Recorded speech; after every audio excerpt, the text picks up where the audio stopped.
Hello my dear student, welcome back to my channel Shivam study knowledge. My dear student, आज के इस video में हम आप सभी के लिए लेकर आए हैं नागरिक शास्त्र की कॉपी कैसे लिखें। नागरिक शास्त्र की पूरी कॉपी लिखने का सबसे बेहतरीन तरीका आज के इस वीडियो में हम आपको बताने वाले हैं। तो जितने भी स्टूडेंट इस बार पेपर देने वाले हैं, पेपर देने से पहले एक बार ये नागरिक शास्त्र का जो कॉपी का वीडियो है ज़रूर देखिए, क्योंकि पूरी कॉपी में लिख कर लेकर आया हूँ और एक टॉपर बच्चा नागरिक शास्त्र की कॉपी कैसे लिखते हैं पूरी जानकारी इस वीडियो में मैं देने वाला हूँ। ठीक है, स्टेप बाय स्टेप बताऊंगा कि क्या आपको करना है कॉपी लिखते समय और क्या आपको नहीं करना है। ठीक है, तो जितने भी स्टूडेंट का टारगेट है भैया 100 में से 95 प्लस का नागरिक शास्त्र में, आज के इस वीडियो को लास्ट तक जरूर देखिएगा। ऐसे लिखो नागरिक शास्त्र की कॉपी। ठीक है, तो ऐसे लिखोगे भैया तो 100 में से आपका 95 प्लस एग्जामिनर रोक नहीं पाएगा देने को। ठीक है, आपको जरूर देगा। तो ये ऐसे ही आप लोगों को बोर्ड एग्जाम में कॉपी लिखना है। चलिए शुरू करते हैं और एक एक जानकारी मैं आपको दे रहा हूँ। ठीक है, तो उससे पहले चैनल पर है तो सब्सक्राइब जरूर कर लीजिएगा, वीडियो को लाइक जरूर कर लीजिएगा। बहुत मेहनत लगता है इन सभी चीज़ों को लिखने के लिए और आपके लिए लेकर आने के लिए। ठीक है, तो एक लाइक जरूर बनता है। चलिए मैं दिखा देता हूँ स्टूडेंट। यहाँ पर देखिए ये कॉपी है। सबसे पहले मैं आपको पेपर दिखाना चाहूँगा कि पेपर आएगा तो कैसे आपको लिखना है, कैसे रिएक्ट करना है। ठीक है, यहाँ पर देखिए इंटरमीडिएट परीक्षा 2023 और 24 का ये पेपर है। ये पेपर मैंने ऑलरेडी सॉल्व करा चुका हूँ। ठीक है, चैनल पर आपको वीडियो मिल जाएगा। ये ऑफिशियल पेपर है। ठीक है स्टूडेंट, ये क्या है, ऑफिशियल पेपर है। यूपी एमएसपी जो कि माध्यमिक शिक्षा परिषद बोर्ड जारी करता है, इसका ये ऑफिशियल पेपर है और इसी के थ्रू मैंने ये कॉपी लिखा हूँ। ठीक है, इसी पेपर के थ्रू यहाँ पर आप देख सकते हैं नागरिक शास्त्र 100 नंबर का पूर्णांक होता है। समय आपको दिया जाएगा 3 घंटा 15 मिनट। ठीक है, 3 घंटा पेपर को हल करने के लिए और ये 15 मिनट अच्छे से पेपर को पढ़ने के लिए। ठीक है, निर्देश में जो सभी जानकारी, इसी की जानकारी के हिसाब से मैंने सारी चीज़ों को लिखा है। ठीक है, तो ये निर्देश मैं बार बार कहता हूँ, हर बार कहता हूँ कि इसको जरूर पढ़िएगा और यही काफ़ी इंपॉर्टेंट होता है। ठीक है, तो इसको आप लोग जरूर पढ़ लीजिएगा बोर्ड एग्जाम में। यहाँ पर देखिए टोटल आपके नागरिक शास्त्र में 10 बहुविकल्पीय प्रश्न पूछे जाते हैं। ठीक है, अब देखिए जैसे कि निम्नलिखित में से कौन सी संधि परमाणु निःशस्त्रीकरण से संबंधित है, तो एनपीटी है, इसको मैंने लिख दिया यहाँ पर। ठीक है, देखिए सबसे पहला क्या था, खंड का था। ठीक है, तो ये देखिए मैंने खंड का लिख दिया। ठीक है, दोनों साइड में आप लोग डंडी को खींचना चाहते हैं तो खींच दीजिए, नहीं तो कोई ज़रूरत नहीं है। यहाँ पर आप देखिए इस साइड जो है ज़्यादा बड़े में यानी ज़्यादा गैप नहीं है, इसमें थोड़ा सा मैंने लिया, लेकिन इस साइड थोड़ा आप एक पटरी की सहायता से और एक ब्लैक स्केच की सहायता से, जो कि आपकी 3 चीज़ों की ज़रूरत होगी पेपर में कॉपी लिखते समय। एक आपका ब्लू पेन, एक आपका ब्लैक पेन और एक आपका ब्लैक स्केच जो कि 3 रुपये का होता है। इस तरह की स्केच लीजिएगा कि दोनों साइड दिखे ना, सिर्फ एक ही साइड दिखे। मैं आपको दिखाना चाहूँगा कि ये दोनों साइड नहीं दिखती है, पर आप देख सकते हैं। ठीक है, ये परछाई दिख रही है पीछे, उसके बाद में एक आपकी पटरी। ये 4 चीज़ें बहुत ज़्यादा ज़रूरी होती हैं कॉपी को लिखने के लिए। ठीक है, वाइटनर वगैरह कुछ मत लेकर जाइएगा, उसका भी मैं तरीका आपको बताने वाला हूँ। ठीक है, सारी जानकारी मैं दूंगा। तो जैसे जैसे मैं यहाँ पर देखिए प्रश्नोत्तर नंबर पहले का खा विकल्प सही है, तो इसको मैंने प्रश्नोत्तर संख्या पहला डालकर खा वाला राइट आंसर लिख दिया। इसमें थोड़ा गैप भी कर दिया है, राइटिंग से लिखा है, यहाँ पर आप देख सकते हैं। ठीक है, ये ब्लैक स्केच से प्रश्नोत्तर संख्या 1 को करके और उसको मैंने अंडरलाइन कर दिया है। यहाँ पर आप देख सकते हैं किस तरह से अंडरलाइन किया हुआ है। ठीक है, ऐसे ही आप लोगों को पेपर में करना है। फिर जैसे दूसरे क्वेश्चन का राइट आंसर है कि वैश्वीकरण किस प्रकार की अवधारणा, तो बहुआयामी, इसको भी मैंने लिख दिया इस तरह से, बहुआयामी। ठीक है, देख सकते हैं ना सारी चीज़ें, और इसमें गैप भी है। इस तरह से लिखिए, जैसे जो आपका ऑप्शन है उसको ऑप्शन से लिख दीजिए। जैसे यहाँ पर देखिए घा वाला ऑप्शन सही है, इसको मैंने घा वाला भी ऑप्शन सही कर दिया है। ठीक है, फिर इसी तरीके से मैंने जो 10 क्वेश्चन था ऑब्जेक्टिव क्वेश्चन, ठीक है, उसका मैंने आंसर यहाँ पर दे दिया है। ठीक है, यहाँ पर मैं दिखा दूँ, जो आपका 10 क्वेश्चन था उन सभी का मैंने आंसर दे दिया है। अब मैं आपको दिखाना चाहूँगा स्टूडेंट। ठीक है, 10 क्वेश्चन में सभी प्रश्नोत्तर संख्या डालकर नीचे अंडरलाइन करके, यानी बहुत ही बेहतरीन तरीके से राइटिंग के साथ मैंने लिखा हूँ स्टूडेंट। ठीक है, मेरा देखा जाए तो पेपर में भी राइटिंग अच्छी थी और मैं लिखता हूँ तो राइटिंग से ही लिखता हूँ। राइटिंग पर ही एक प्रकार से एग्जामिनर खुशी होता है, एग्जामिनर हैप्पी हो जाता है, आपकी कॉपी देखता है भैया कि किस तरह से अपने लिखना है। देखिए एग्जामिनर जो खुश होता है, देखिए मेरा एक जो है दोस्त हैं और मेरी एक टीचर से भी बात हुई जो बोर्ड एग्जाम की कॉपी चेक करते हैं, हाई स्कूल इंटरमीडिएट और खासकर नागरिक शास्त्र की भी वो कॉपी चेक करते हैं। तो उन्होंने मुझसे बताया कि बेटा जो है एक प्रकार से कॉपी जो चेक करता हूँ मैं, उसमें मैं 2 चीज़ बहुत ज़्यादा ज़रूरी देखता हूँ। एक जरूरी होता है उसका राइटिंग और एक होता है लिखने का तरीका। ठीक है, कि बच्चे ने किस तरह से लिखा है। वो ये नहीं देखता कि आप पढ़ने में अच्छे हो, कमज़ोर हो, वीक हो या कुछ नहीं हो, ठीक है, वो नहीं देखता। वो देखता है लिखा आपने कैसे है, क्वेश्चन का आंसर कैसे दिया है, ठीक है, और आपकी राइटिंग कैसी है। ये दो चीज़ आपका सबसे ज़्यादा ज़रूरी है, लिखने का तरीका, ठीक है, और एक आपकी राइटिंग। ये दो चीज़ एग्जामिनर ज़रूर देखता है स्टूडेंट। तो मैं आपको यही कहूँगा कि आप लिखने के तरीका पर ज़्यादा फोकस्ड कीजिए और एक प्रकार से अपनी राइटिंग को भी सुधारिए। ये दो चीज़ आप कर ले जाते हैं तो आप एक प्रकार से टॉपर कहलाएंगे, ठीक है। तो ये आपके जो 10 बहुविकल्पीय क्वेश्चन था, जो राइट आंसर था उसको मैं बताता चला गया। फिर उसके बाद में मैं और दिखाना चाहूँगा इसमें, हाँ ये देखिए, उसमें मैं दिखाना चाहूँगा। तो ये जो 10 ऑब्जेक्टिव क्वेश्चन कंप्लीट हो गया।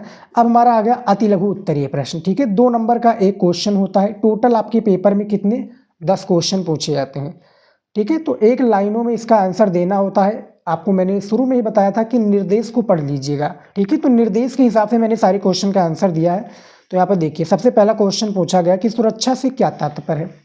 इसका आंसर देखिए, प्रश्नोत्तर 11 लिखा, ठीक है, यहाँ पर आप देख सकते हैं। और अति लघु उत्तरीय प्रश्न लिख दिया है ताकि एग्जामिनर को ये रियलाइज हो जाए, ये पता चल जाए कि भैया अब बच्चे का यहाँ से अति लघु उत्तरीय प्रश्न स्टार्ट होता है, ठीक है। और यहाँ पर देखिए इसका आंसर दे दिया कि खतरे से आज़ादी, वर्तमान समय में मनुष्य की सुरक्षा खतरे में है, चाहे वो युद्ध के कारण हो या आतंकवाद के कारण, ठीक है। इतना आपको क्लियर हो गया। तो जो क्वेश्चन हमारा पूछा गया था, एक लाइनों में पूछा गया था, इसका आंसर एक लाइनों में देना था। 2 नंबर आपको यहाँ पर दे दिया जाएगा। बिना कुछ संकोच किए हुए एग्जामिनर आपको 2 नंबर हैप्पी होकर दे देगा, ठीक है। और यहाँ पर आप देखेंगे स्टूडेंट, नोटिस करेंगे कि कॉपी में कैसे लिखा हूँ, थोड़ा थोड़ा गैप करके मैंने लिखा हुआ है, ठीक है, थोड़ा गैप करके। और राइटिंग से लिखा हुआ है, कोई काट पीट नहीं किया है, साफ तथा सुथरी कॉपी लिखी हुई है। ऐसे ही आपको पेपर में लिखना है, ठीक है।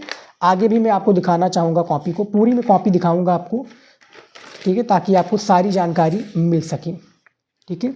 ये आपका प्रश्नोत्तर नंबर 12 है, ठीक है। 12 देखिए, किन्हीं 2 अस्त्र नियंत्रण संधियों का नाम लिखिए। INF intermediate range nuclear forces, NPT परमाणु अपसार संधि, ठीक है। इसको भी मैंने लिख दिया। जो छोटा छोटा वर्ड है 2-2 नंबर के लायक, उसको मैंने लिख दिया है।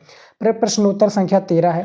देखिए इसमें क्या है कि वैश्वीकरण से क्या अभिप्राय है, इसका भी आंसर मैंने दे दिया है। जो इंपॉर्टेंट पॉइंट है इसको मैंने हाईलाइट कर दिया है। यानी जो भी आपको लगे, जैसे आप लोग जीवन परिचय में लिखते हैं ना, क्लास 12 हिंदी के जीवन परिचय में कि जन्म स्थान, इनके पिता का ये नाम था, तो आप लोग उसको काले पेन से हाईलाइट कर देते हैं। सेम इसी प्रकार से मैंने जो प्रसिद्ध समाजशास्त्री थे एंथोनी गिडन, उनको मैंने हाईलाइट कर दिया है, ठीक है। तो एग्जामिनर का फोकस्ड इसी पर जाएगा और वो भैया देखेगा कि भैया बच्चे को तरीका मालूम है, तो 2 नंबर देकर आगे बढ़ जाएगा।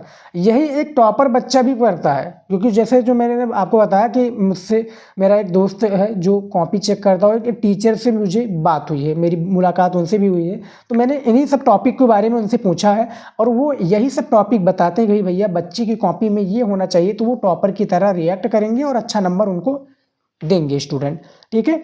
उसके बाद में देखिए प्रश्नोत्तर संख्या 14 में कि 1992 का मुख्य सम्मेलन क्या, यानी जो मुख्य घटना क्या थी या पृथ्वी सम्मेलन किस समस्या को लेकर आयोजित किया गया था, इसके बारे में बताया है, ठीक है स्टूडेंट। यहाँ पर आप देख सकते हैं, थोड़ा सा गैप जरूर रखिए, इसको मैंने ऑलरेडी कॉपी को चेक करके बताया है, इसको थोड़ा आप गैप जरूर रखिए और पढ़ने में कोई दिक्कत ना हो, इसके लिए भी आप लोग ये ऐसे ही लिखिएगा, ठीक है स्टूडेंट। यहाँ पर आप देख सकते हैं। उसके बाद में चलिए दिखा देता हूँ, सॉरी। प्रश्नोत्तर संख्या आपका 15 आ चुका है।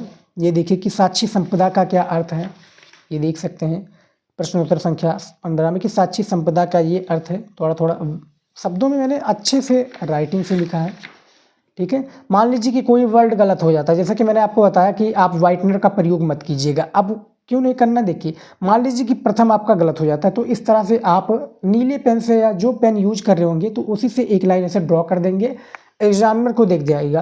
अब आप इसकी जगह पर भैया इस तरह से कर देंगे तो दिखने में भद्दा लगेगा, तो ऐसे मत कीजिएगा। कोई भी वर्ड गलत होता है तो एक ऐसे लाइन खींच दीजिए, एग्जामिनर समझ जाएगा, ठीक है, ठीक है स्टूडेंट। आपका कोई वर्ड गलत होता है तो ऐसे ही आप लोग लिख लीजिए। मान लीजिए कि 3 वर्ड गलत हो गया तो ऐसे आप लिख दीजिएगा, एग्जामिनर समझ जाएगा। उसको गोचना नहीं है, दिखने में क्या है कॉपी भद्दी लगने लगेगी। जैसा कि यहाँ पर देख सकते हैं, तीनों में से सबसे ज़्यादा जो वर्ड प्रथम वाला जिसको मैंने गोचा है ना, वही भद्दा लग रहा है। तो ये आप लोग ज़रूर फॉलो कीजिएगा, ठीक है।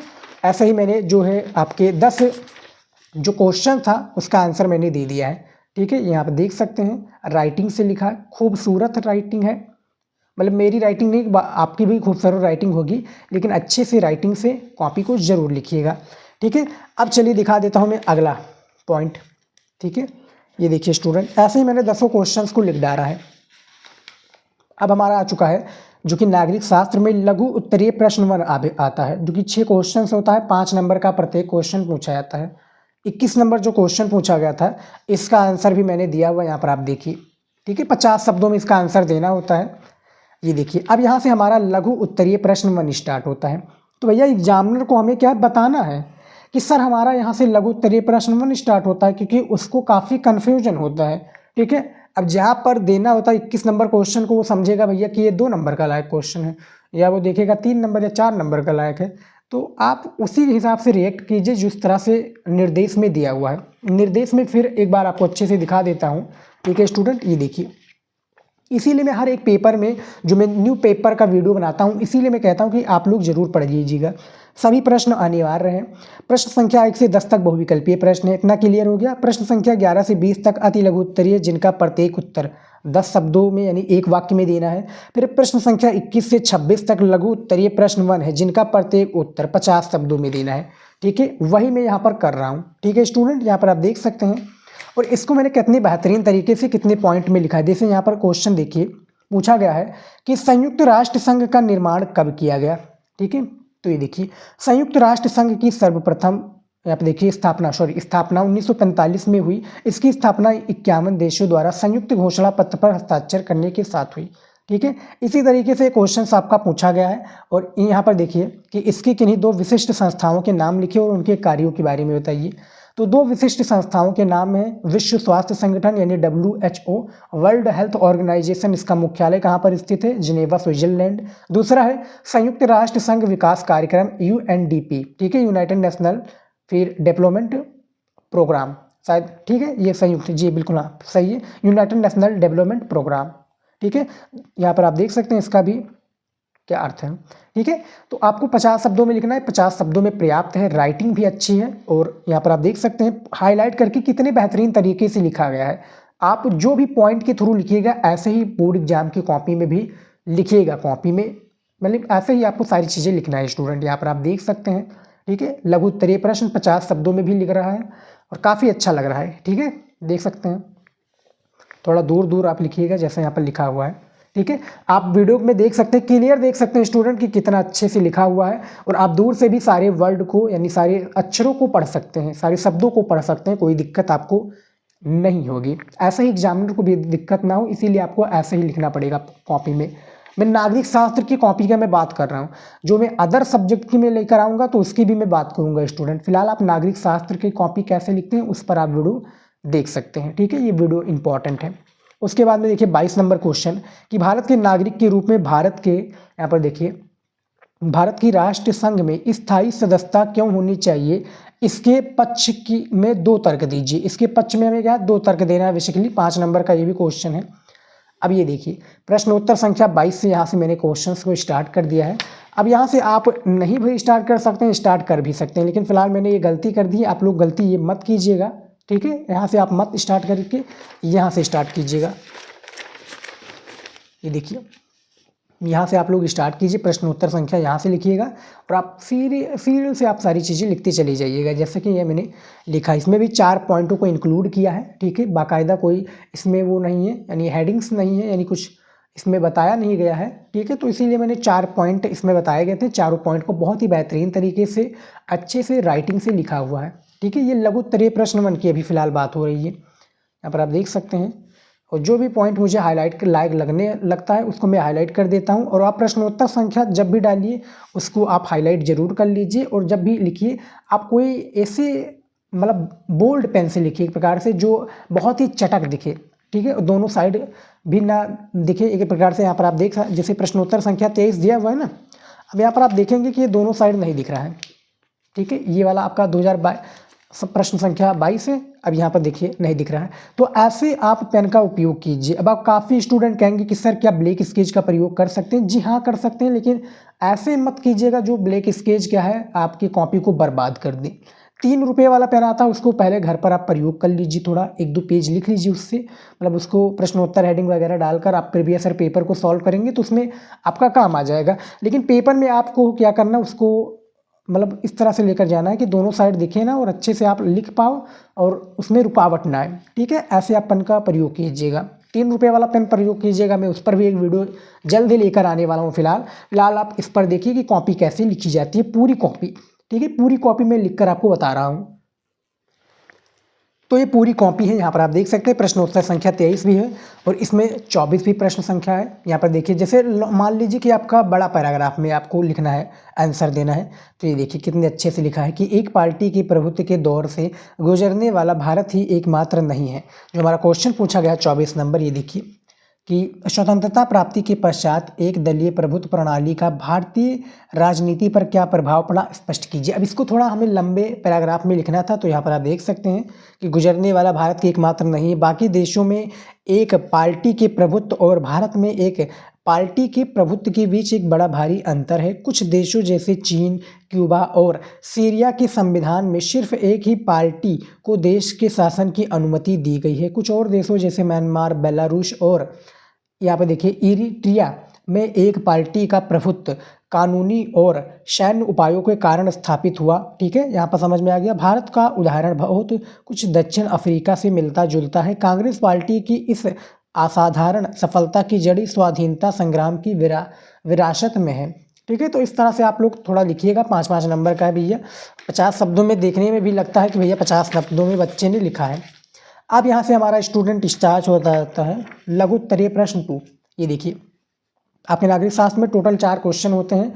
100 से लेकर 125 शब्दों में इसका आंसर देना होता है। और ये टोटल क्या है, आपका 6 नंबर का एक क्वेश्चन होता है। टोटल 4 क्वेश्चन पूछे जाते हैं। यहाँ पर आप देख सकते हैं पेपर में, ठीक है। ये 4 क्वेश्चन हैं और इन्हीं चारों क्वेश्चन का आंसर आपको देना है, तब जाकर आपको 6 नंबर एग्जामिनर देगा माय डियर स्टूडेंट, ठीक है। अब यहाँ पर देखिए इसका आंसर लघु उत्तरीय प्रश्न 1 में, ये देखिए क्वेश्चन पूछा गया 27 नंबर की। थोड़ा मैं दिखाना चाहूँगा आपको कि भारत और चीन की उभरती अर्थव्यवस्थाओं में वर्तमान की एक ध्रुवीय व्यवस्था को चुनौती देने की क्षमता है। वर्तमान परिस्थितियों की दृष्टि से क्या आप इससे सहमत हैं, और अपने मत की पुष्टि में तर्क दीजिए। तो ये भैया इसमें तर्क दिया गया है, ठीक है। देख सकते हैं, हाईलाइट है, शब्दों में गैप है, राइटिंग भी अच्छी है, ना ज़्यादा अच्छी इसमें देखिए, ना ज़्यादा अच्छा है ना ज़्यादा ख़राब है, लेकिन हाँ एक नॉर्मल राइटिंग है और एग्जामिनर को पसंद आएगा, मैं इतना जानता हूँ, ठीक है। उसके बाद में देखिए स्टूडेंट, इसको भी आप देख सकते हैं। बोर्ड की कुछ जो कॉपी होगी वो कुछ अलग प्रकार से होगी। जो आगे का पेज होगा उसमें सारी जानकारी, रोल नंबर वगैरह भरना होगा। तो आप कोई और अदर वीडियो हमारा देख लीजिएगा, बोर्ड एग्जाम में कॉपी कैसे लिखते हैं, ठीक है। हिंदी की कॉपी देख लीजिएगा, तो उसमें भी मैंने ऑलरेडी बताया हुआ है। फिलहाल आप यहाँ पर देखिए 28 नंबर क्वेश्चन भी हो गया। इसमें और भी हैं शामिल हैं, थोड़ा और आपको दिखाना चाहूँगा, ठीक है।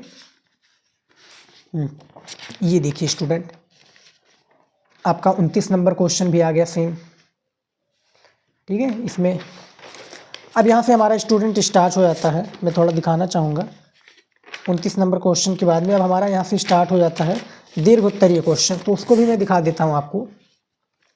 ये देखिए दीर्घ उत्तरीय क्वेश्चन में क्या होता है, ये आपका टोटल चारों क्वेश्चन हो गया। चारों क्वेश्चन का आंसर आपको 100 से लेकर 125 शब्दों में देना है। लगभग कितने पेजों में आपको लिखना रहेगा पेपर में दिखा दूँ। ये देखिए लगभग 1 से यानी 1 पेज में आप लिख दीजिएगा 1 से लेकर 1.5 पेज में, ठीक है। 1 से लेकर मतलब 1 से लेकर 1.5 पेज से और कम, यानी 1 पेज में कितने लाइन होते हैं आप लोग देख लीजिएगा। और उससे 4-5 लाइन या 3 लाइन 4 लाइन ज़्यादा लघु उत्तरीय प्रश्न 2 का आंसर लिख दीजिएगा, ठीक है। इससे बाहर मत जाइएगा, मेरी बात मानी तो इससे बाहर आप लोग मत जाइएगा माय डियर स्टूडेंट, इतना ही पर्याप्त होता है, ठीक है स्टूडेंट। इतना समझ में आ गया। अब चलिए देख लेते हैं, मैं आपको दिखा देता हूँ कौन सा क्वेश्चन, दीर्घ उत्तरीय क्वेश्चन। ये देखिए दीर्घ उत्तरीय प्रश्न 31 नंबर क्वेश्चन है कि दक्षेस क्या है, ठीक है। दक्षेस क्या है, इसका गठन कैसे हुआ। दक्षिण एशिया की प्रगति में दक्षेस यानी SAARC, South Asian association regional for cooperation, ऐसा कुछ है। तो ये दक्षेस का फुल फॉर्म एक प्रकार से दक्षेस क्या है इसके बारे में पूछा गया था। अथवा करके दिया हुआ, तो 2 ध्रुवीय विश्व का अर्थ क्या है, इसके विघटन के 4 विकल्प लिखिए। तो मैंने ये नीचे वाला किया है, इसका अथवा वाला तो दीर्घ उत्तरीय प्रश्न डाल दिया भैया एग्जामिनर के संकेत के लिए, ठीक है। जिस तरह से हिंदी में संकेत लिखते हैं कि भैया 2 गद्यांश में से एक गद्यांश को मैंने हल किया है, उसी तरीके से एग्जामिनर को भी यहाँ पर बताना होता है। आप बता भी सकते हैं, नहीं भी बता सकते हैं, कोई इशू नहीं है, लेकिन यहाँ पर मैंने लिख दिया है कि भैया कि मैंने क्योंकि सारे क्वेश्चन का आंसर मैंने सही दिया है, तो मुझे ये लिखना ज़रूरी था और मुझे 10 नंबर प्राप्त करना था, 8 नंबर प्राप्त करना था ये। तो प्रश्नोत्तर संख्या का मुझे 31 नंबर का अथवा किया है। तो यहाँ पर आप देख सकते हैं सारे क्वेश्चंस का आंसर यहाँ पर दिया हुआ है। कितने शब्दों में लिखा है ये देखिए, एक पेज में कितने 1 2 3 4 5 6 लाइनों को छोड़कर यहाँ से मैंने प्रारंभ कर दिया प्रश्नोत्तर संख्या से, ठीक है। उसके बाद में देखिए ये मैंने पॉइंट के थ्रू भी इसमें लिखा है, जो पॉइंट इंक्लूड किया है ये बहुत ही ज़्यादा इंपॉर्टेंट है, ठीक है। ये पॉइंट है, देख सकते हैं, अमेरिका गुट में फूट, सोवियत गुट में फूट और सोवियत संघ का पतन, गुट निरपेक्ष आंदोलन, इसमें और भी हैं। ये देखिए स्टूडेंट, शील देशों को, ठीक है, देशों को दोनों गुटों से अलग रखने में सफलता पाई, इससे द्विध्रुवीय विश्व का झटका लगा, ठीक है। तो आप देख सकते हैं इसका आंसर आप लगभग 2 पेजों में जरूर लिखिए, 2 से लेकर 1.5 पेजों से और अधिक, यानी 1.5 पेज से लेकर 2 पेज तक इसका आंसर दीजिएगा, आपका पर्याप्त हो जाएगा, 8 नंबर मिल जाएगा। इसमें भी मैंने अथवाला किया कि गुट निरपेक्षता की नीति का अर्थ है क्या, या नीति का क्या अर्थ है, वर्तमान परिस्थितियों में ये भारत के लिए प्रासंगिक है, इसके पक्ष में अपना मत स्पष्ट कीजिए, ठीक है।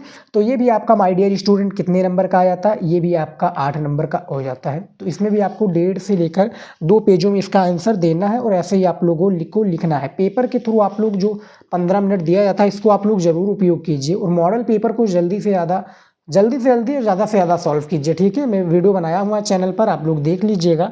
टेलीग्राम ज्वाइन कर लोगे तो पेपर आपको बहुत सारे फ्री में मिल जाएंगे, ठीक है स्टूडेंट। तो फिलहाल आप यहाँ पर देख सकते हैं कि बोर्ड एग्जाम में नागरिक शास्त्र की कॉपी कैसे लिखी जाती है, मैंने संपूर्ण जानकारी आपको दी हुई है।